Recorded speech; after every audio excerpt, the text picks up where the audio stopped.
One of the things you mentioned, like aloofness and untouchability in jazz, and I remember one of the things we were talking about out at the Banff Center all those years ago.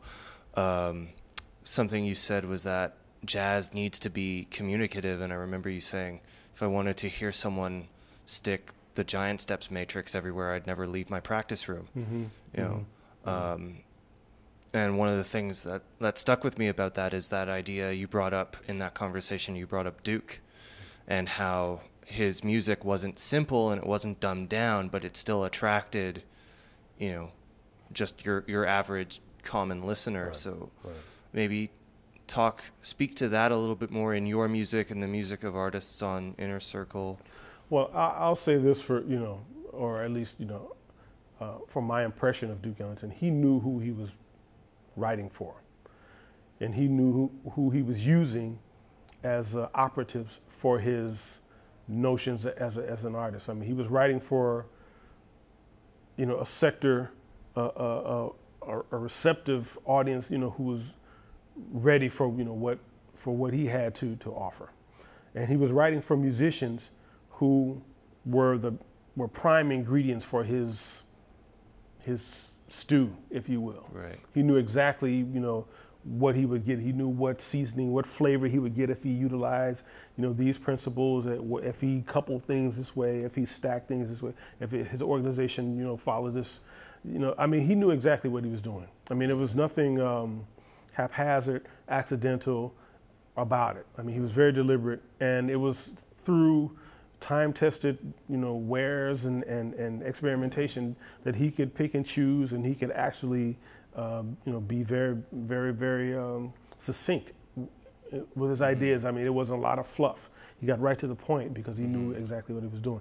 This is, I mean, another obligation I think every musician or every artist, should be accountable for. I mean, and not to, to hide behind hype, not to hide behind, popular notion or myths, things like that, but really, to be able to practice what you preach and to be able to, to bite, Right. as much as you can bark. Because a lot of people, once you hear them live, you can tell that, their recordings and their output was manufactured and Right. it was altered. And it was, sugar-coated and stylized, and they really can't produce. And I would never want to be a part of that or confused with that. Right. And everything that I do works, counter to that. Right. I remember another thing in one of your rehearsals, you talked about the importance of playing the song, playing the tune throughout and being true to the tune. And maybe talk about that as well, because I thought that was what you had to say in that rehearsal was really eye-opening for me. Well, one of the, the most outstanding shortcomings, that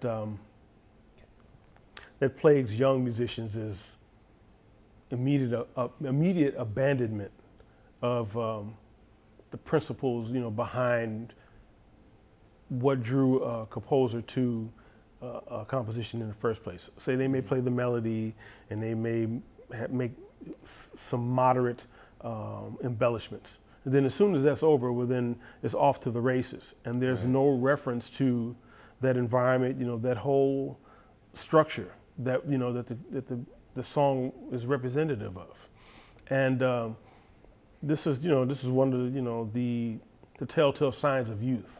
This is how you can listen to a recording, in a blindfold test, and you can almost tell the age of the people who are playing, because as soon as that melody is over, they're obsessed with velocity and volume and compounding and cramming as much information in small spaces as possible, and are oblivious to the need, to tell a story, or to tell something that's memorable and lingering and even worthy of our attention. Right. So that's the thing. I think that's one of the biggest lessons for younger players. It seems like the older you get, the less you have a need to prove yourself and to exhibit this chops and technique laden outpouring. You know, maybe it's, you know, it's just a natural order of aging. Right. But I think teachers and instructors, I mean, they need to really reinforce that part of the lesson, that it's not about, you know, the amount of, you know, notes, but it's really about, you know, making, you know, wise decisions and making sound, you know, forays into, you know, the principles of what really matters. Right. And that's honoring, you know, the composer, honoring his message, and honoring yourself and your knowledge base with, with solid musicianship.